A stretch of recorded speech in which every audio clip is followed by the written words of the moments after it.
तो आज के इस वीडियो में हम लोग एक्सरसाइज 2 का सी क्वेश्चन नंबर 13 से स्टार्ट करेंगे। पिछले वीडियो में जो है हम लोग क्वेश्चन नंबर 12 तक कंप्लीट कर चुके थे। तो इस वीडियो में हम लोग क्वेश्चन नंबर 13 से जैसे स्टार्ट करेंगे। देखो जैसे क्वेश्चन नंबर 13 क्या कह रहा है। देखो क्वेश्चन नंबर 13 में दिया हुआ है जो f कोई फंक्शन है जो r से r जा रहा है और g भी कोई फंक्शन है जो r से r जा रहा है। यानी f कोई फंक्शन है जो r से r जा रहा है और g कोई फंक्शन है जो वो भी r से r जा रहा है, यानी रियल से रियल जा रहा है। और आगे इसमें दे रखा है जो डिफाइंड किया गया F x equal to x square, यानी एफ एक्स इजकल टू दिया है एक्स स्क्वायर और जी एक्स इजकल टू दिया है एक्स प्लस 1 और बोल रहा है सो डैट, यानी जी ओ एफ जो है ना, जी ओ एफ जो है कभी भी एफ ओ जी के इक्वल नहीं होगा, वो बोल रहा है निकालने के लिए। देखो सबसे पहली बात क्वेश्चन कह क्या रहा है, जो एक फंक्शन दिया हुआ है जो रियल नंबर से रियल नंबर जा रहा है और जी भी कोई फंक्शन है जो भी रियल नंबर से रियल नंबर जा रहा है। और आगे बोल रखा है जो f x equal to x square दे रखा है और जी एक्स इजकल टू दे रखा है एक्स प्लस 1 और एफ जी ओ एफ और एफ ओ जी कभी भी एक दूसरे के इक्वल नहीं होगा। तो सबसे पहले जी ओ एफ निकाल लेते हैं। तो जैसे देखो अगर जी ओ एफ एक्स निकाल लेते हैं, सपोज कर लो, तो जी एफ एक्स निकालते हैं तो जी एफ एक्स, तो एफ एक्स का वैल्यू कितना है एक्स स्क्वायर, तो यहाँ पर जी एक्स स्क्वायर लिखेंगे। अब देखो इस एक्स स्क्वायर को जब जी में रखेंगे तो जी में कहाँ रखेंगे, इस एक्स के जगह रखेंगे तो कितना हो जाएगा, ये एक्स स्क्वायर प्लस 1 हो गया। तो ये जी ओ एफ एक्स के जगह कितना हो जाएगा, एक्स स्क्वायर प्लस 1 हो जाएगा। और इसी में जब एफ ओ जी अगर निकालेंगे, एफ ओ जी अगर एक्स निकालेंगे तो यहाँ से एफ और जी एक्स हो जाएगा। तो जी एक्स के जगह कितना है, एक्स प्लस 1 है, तो यहाँ पर एफ एक्स प्लस 1 रखेंगे। और फिर फंक्शन में जब एक्स प्लस 1 रखेंगे तो कहाँ पर रखेंगे, एक्स के जगह, तो क्या हो जाएगा एक्स प्लस 1 का होल स्क्वायर। तो यहाँ पर हो जाएगा एक्स प्लस 1 का होल स्क्वायर। तो इसको लिख सकते हैं x square plus 2 x plus 1। अब देखो यहाँ पर एक्स स्क्वायर प्लस 1 है, यहाँ पर x square plus 2 x plus 1 है, तो कभी भी ये एक दूसरे के इक्वल होगा नहीं होगा।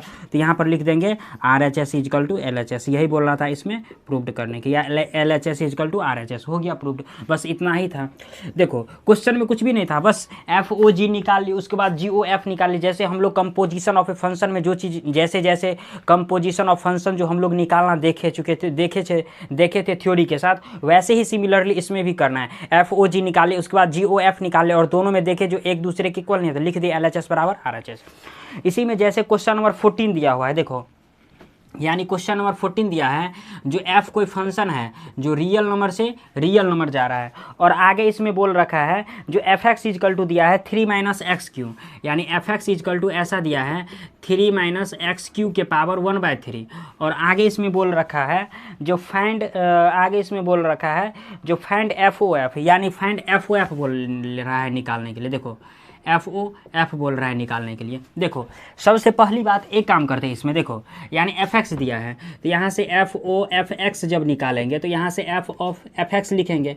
तो देखो अब फंक्शन का वैल्यू कितना है, फंक्शन का वैल्यू टोटल ये है, तो यहाँ पर लिख सकते हैं एफ ऑफ कितना 3 माइनस एक्स क्यू के पावर कितना 1/3। और इसी चीज़ को जब एक्स के जगह डालेंगे तो कैसे डालेंगे, यानी ऐसे होगा 3 माइनस फिर कितना 3 माइनस एक्स क्यू के पावर कितना 1/3, ऐसा कुछ होगा। तो देखो ये 3 से 3 गया, ये 3 से 3 गया और माइनस माइनस क्या हो गया प्लस एक्स हो गया। तो यही एफ ओ एफ एक्स के जगह कितना हो जाएगा एक्स, यही हो गया, इसका रिजल्ट हो गया। सिंपल सा क्वेश्चन था, कुछ भी इसमें करना नहीं था। आगे इसमें जैसे क्वेश्चन नंबर 15 दिया हुआ है, देखो क्वेश्चन नंबर 15 में क्या कर रहा है, क्वेश्चन नंबर 15 में बोल रहा है एफ कोई फंक्शन है जो रियल से रियल जा रहा है, यानी ऐसे एफ कोई फंक्शन है जो रियल से रियल जा रहा है और एफ एक्स इजकल टू ऐसा दे रखा है 3x प्लस 2 दे रखा है।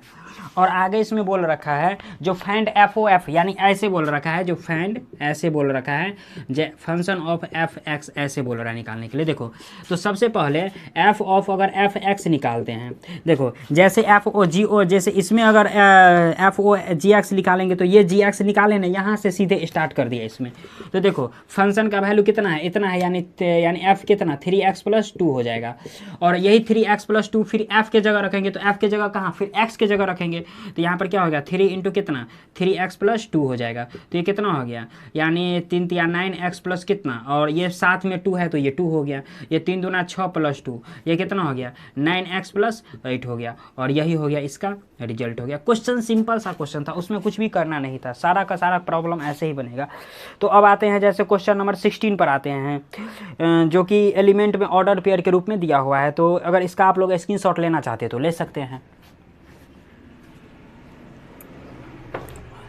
देखो जैसे क्वेश्चन नंबर 16 का बात करते हैं। 16 में क्या कह रहा है,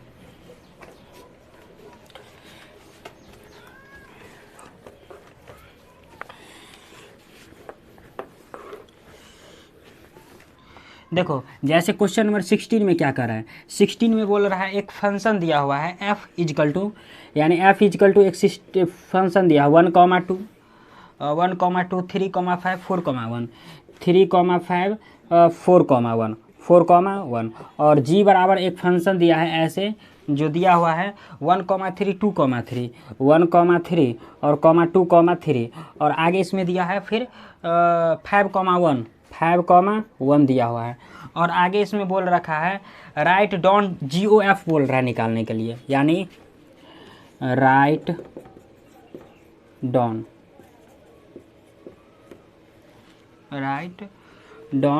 GOF बोल रहा है निकालने के लिए, यानी 4, 1 क्वेश्चन तो सही है, या 3, 5। देखो सबसे पहली बात अगर GOF अगर निकालेंगे तो देखो GOF अगर निकालते हैं तो FX निकालेंगे तो G फिर कितना FX, तो सॉरी अगर FX फंक्शन में अगर FX जैसे निकाल लिया, अगर देखो तो G फंक्शन में F1 अगर रखते हैं सपोज कर लो, तो फंक्शन में अगर जब 1 रखते हैं तो कितना देता है 2 देता है, तो GF कितना 2 दे दिया। और देखो जब F में अगर 2 रख दी यानी F कितना दे दिया, यानी 2 दे दिया। और जब यही 2 अगर मान लेते हैं G में रखते हैं, सॉरी यहाँ पर अगर जैसे देख लो अगर G में अगर रखते हैं फिर 2 रखते हैं, देखो G में यही 2 रखेंगे तो G में जब 2 रखते हैं तो कितना बाहर देता है 3 देता है। और इसी में अगर GF अगर मान लेते हैं 3 रखते हैं तो जब G तो F में जब 3 रखते हैं तो कितना देता है, यानी G फिर कितना 5 दे देता है, यानी F में जब 3 रखते हैं तो G में कितना 5 देता है और G में जब 5 रखते हैं तो कितना देता है 1 देता है। जब G F में अगर 4 रखते हैं तो यहाँ पर G में कितना दे देता है 1 दे देता है और G में जब यही 1 रखते हैं तो बाहर कितना 3 दे देता है। तो ऐसे समझो जो GOF इजकल टू कितना हो गया, यानी 1 रखती है तो 3 आता है, फिर 3 रखते हैं तो कितना 1 आता है, फिर 4 रखते हैं तो कितना 3 आता है। और यही हो गया इसका रिजल्ट हो गया। ऐसे ही क्वेश्चन बनेगा। अब देखो जैसे क्वेश्चन नंबर अगर 17 का बात करते हैं, क्वेश्चन नंबर 17 में क्या कह रहा है, देखो जैसे क्वेश्चन नंबर 17 में बोल रहा है a बराबर एक सेट दिया हुआ है 1 2 3 4 दिया हुआ है, यानी a बराबर एक सेट दे रखा है 1 2 3 4 दे रखा है। और आगे इसमें ऐसे बोल रखा है जो f बराबर फंक्शन दिया है 1, 4 2, 1 f बराबर एक फंक्शन दिया हुआ है 1, 4 2, 1 1, 4 2, 1 उसके बाद 3, 3 और उसके बाद दिया हुआ है 2, 1 3, 3 4, 2 दे रखा है, कॉमा दे देना है।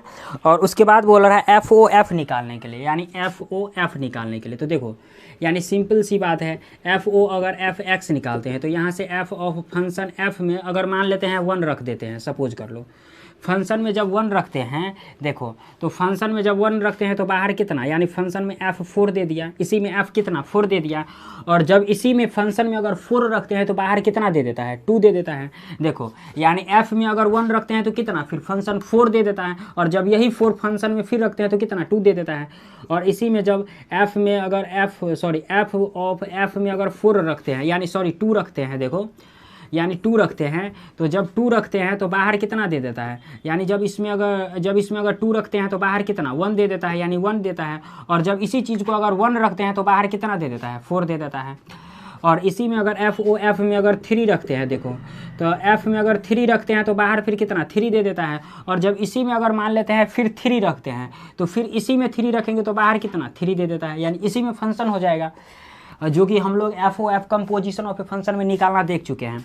और इसी में जब FOF अगर मान लेते हैं 4 रखते हैं तो फंक्शन में फिर कितना 2 दे देता है। और जब यही 2 रखते हैं इसमें तो बाहर, ये जब यही 2 रखते हैं बाहर तो कितना 1 दे देता है। तो यहाँ से FOF बराबर कितना हो गया, देखो यहाँ से 1, 2 हो गया, फिर कितना 2, 4 हो गया, फिर कितना 3, 3 हो गया, और फिर कितना 4, 1 हो गया। और यही हो गया इसका रिजल्ट। काफ़ी इंटरेस्टिंग हल्का क्वेश्चन है, इसे आप लोग अपने मन से भी कर सकते हैं, बशर्ते थ्योरी इसका याद रहना चाहिए। तो क्वेश्चन नंबर 17 भी कंप्लीट हुआ। अब आते हैं जैसे क्वेश्चन नंबर 18 पर, तो आप लोग चाहो तो इसका स्क्रीनशॉट ले सकते हो। देखो जैसे क्वेश्चन नंबर 18 में आते हैं, जैसे GOF और FOG बोल रहा है निकालने के लिए। देखो क्वेश्चन नंबर जब 18 का देखो जैसे बात करते हैं,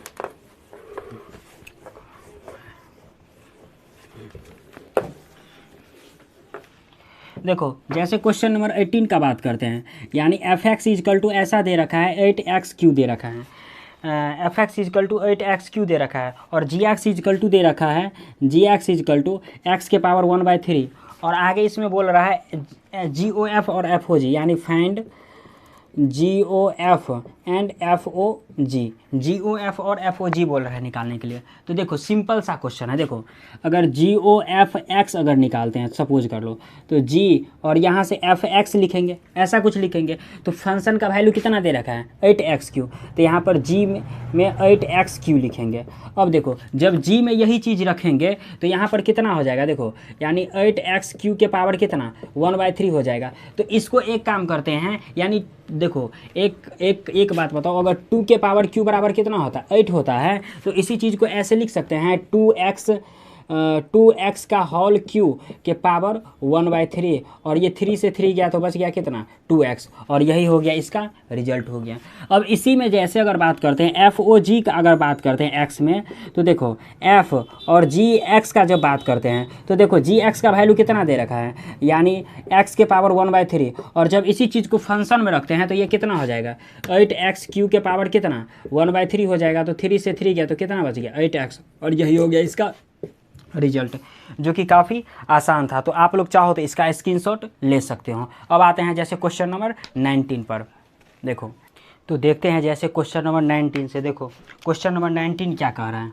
क्वेश्चन नंबर 19 में यानी f कोई फंक्शन है जो रियल से रियल जा रहा है, और एफ एक्स इजकल टू दे रखा है 10x+7, यानी f कोई फंक्शन है जो रियल से रियल जा रहा है, और एफ एक्स इजकल टू दे रखा है 10x+7, और आगे इसमें बोल रखा है जो जी कोई फंक्शन है जो वो भी रियल से रियल जा रहा है, जी कोई फंक्शन है जो वो भी रियल से रियल जा रहा है, और जी ऑफ एफ और एफ ओ जी जो है वो आई जी के इक्वल है, आई जी के इक्वल बोल रहा है। देखो सबसे तो इसमें कुल मिला के यही समझो जो इसमें जी ऑफ एफ एक्स बोल रहा है निकालने के लिए, जी एक्स बोल रहा है निकालने के लिए। देखो क्वेश्चन में ऐसा बोल रहा है जो एफ कोई फंक्शन है जो रियल से रियल जा रहा है, और F x equal to 10x+7 दिया है, और जी कोई फंक्शन है जो वो भी रियल से रियल जा रहा है, और जी ओ एफ और एफ ओ जी जो है आई जी के इक्वल दिया है, तो जी एक्स बोल रहा है निकालने के लिए। तो क्लियर सी बात है। देखो यहाँ से एक बात बताओ, अगर जी ओ एफ अगर एक्स अगर मान लेते हैं एक्स के इक्वल है, सोल्यूशन जैसे करते हैं सपोज कर लो, तो यहाँ से देखो जी ऑफ एफ एक्स जो है वो एक्स के इक्वल हो जाएगा, तो एफ एक्स का वैल्यू कितना है 10x+7 है, तो जी यहाँ से कितना निकल गया 10x+7 निकल गया इजकल टू एक्स। तो यहाँ से देखो यानी ऐसे इसको लिखते हैं 10 और जी एक्स जो है +7 इजकल टू एक्स के इक्वल आ गया, इसको ऐसे लिख सकते हैं इसी चीज़ को। अब देखो एक काम करते हैं, इस 7 को इधर भेज देते हैं, तो यहाँ से 10 और जी एक्स इजकल टू कितना हो गया x-7 हो गया, तो यहाँ से जी एक्स इजकल टू कितना हो गया x-7 अपॉन कितना 10 हो गया। तो देखो जी एक्स का वैल्यू इतना निकल गया, और यही बोल रहा था इसमें निकालने के लिए। तो ये सही है कि गलत है, कैसे इसको पहचानेंगे, तो एक काम कर लेते हैं, इसमें जी ओ एफ एक्स में इसको रख के सेटिस्फाई करवा लेते हैं जो एक्स आ रहा है कि नहीं आ रहा है। देखो जी ओ एफ एक्स में जैसे तो इसको लिख सकते हैं जी ऑफ एफ एक्स ऐसे लिख सकते हैं, और फंक्शन एफ एक्स का वैल्यू कितना दे रखा है इतना दे रखा है, तो यानी जी में कितना 10x+7 रख देंगे। देखो तो अब जब 10x+ अगर हमको 7 निकल गया, तो इसी चीज़ को अब इसमें अगर रख के देखते हैं तो x के जगह कितना रखेंगे 10x+7 रखेंगे, तो यहाँ पर 10x+7 और फिर ये -7 है, और अपॉन में कितना 10 हो गया, तो ये 7 से 7 गया 10 से 10 गया, तो बच गया कितना x। तो फाइनली ये x के इक्वल आ रहा है, यानी इसको सेटिस्फाई कर रहा है। तो फाइनली यही समझो जो जी एक्स का जो वैल्यू है कितना x-7 अपॉन 10 निकल रहा है, और यही हो गया इसका रिजल्ट हो गया। तो क्वेश्चन नंबर 19 कंप्लीट हुआ। तो अगर आप लोग चाहो तो इसका स्क्रीनशॉट ले सकते हैं। अब आते हैं जैसे क्वेश्चन नंबर 20 पर आते हैं। देखो क्वेश्चन नंबर 20 में क्या कर रहे हैं, क्वेश्चन नंबर 20 में यानी a बराबर एक सेट दे रखा है 1 2 3, और b बराबर एक सेट दे रखा है 4 5 6 7, 4 ये है 4 5 6 7 ऐसा कुछ दे रखा है। और आगे इसी में बोल रखा है जो f इजकल टू दे रखा है 1,4, f इजकल टू ऐसे दे रखा है 1,4, उसके बाद क्या दे रखा है 2,5 यानी 2,5, उसके बाद फिर क्या दे रखा है 3,6 यानी 3,6 दे रखा है। और आगे बोल रहा है be a function from A to B state vector 1,1, यानी ऐसे समझो, जो इसमें इसको ऐसे कर देते हैं, यानी f कोई फंक्शन है जो a से b जा रहा है और वो 1,1 है कि नहीं है वो बोल रहा है हमको चेक करने के लिए। तो क्लियर सी बात है, देखो एक सेट a बना लेते हैं, एक सेट b बना लेते हैं, ये a हो गया, ये b हो गया, और फंक्शन कहाँ f जा रहा है। a में 1 2 3 इमेज है, b में कितना 4 5 6 7 है, 1 का इमेज 4 बन रहा है, 2 का इमेज 5 बन रहा है और 3 का इमेज 6 बन रहा है। तो क्लियर सी बात है 1,1 होने के लिए क्या चाहिए, जो हर एक एलिमेंट का खुद का एक अपना इमेज होना चाहिए। तो देखो 1 का भी अपना एक इमेज है, 2 का भी अपना एक इमेज है, 3 का भी अपना इमेज है, तो ये तो 1,1 हो गया, यानी हर एक एलिमेंट का 1,1 अपना इमेज है। तो f इज यहाँ से लिख देंगे f इज 1,1, यानी यही इसमें बोल रहा था दिखलाने के लिए। तो ये बोल रहा था, बस सिंपल सा क्वेश्चन था, कुछ भी था नहीं। तो आज के वीडियो में बस इतना ही तक रहने देते हैं। अगले वीडियो में जैसे 20 नंबर क्वेश्चन था, अगले वीडियो में जो है हम लोग जो है क्या कहते हैं बाइनरी ऑपरेशन जो है स्टार्ट करेंगे। पिछले वीडियो में जो है हम लोग रिलेशन फंक्शन, रिलेशन फंक्शन जो है, उसके बाद मैट्रिक्स डिटर्मिनेंट जितना था हम लोग कंप्लीट कर चुके हैं। उसके बाद इस वीडियो में जैसे हम लोग होगा अगले में बाइनरी ऑपरेशन स्टार्ट करेंगे। तो आज के वीडियो में बस इतना ही तक रहने देते हैं।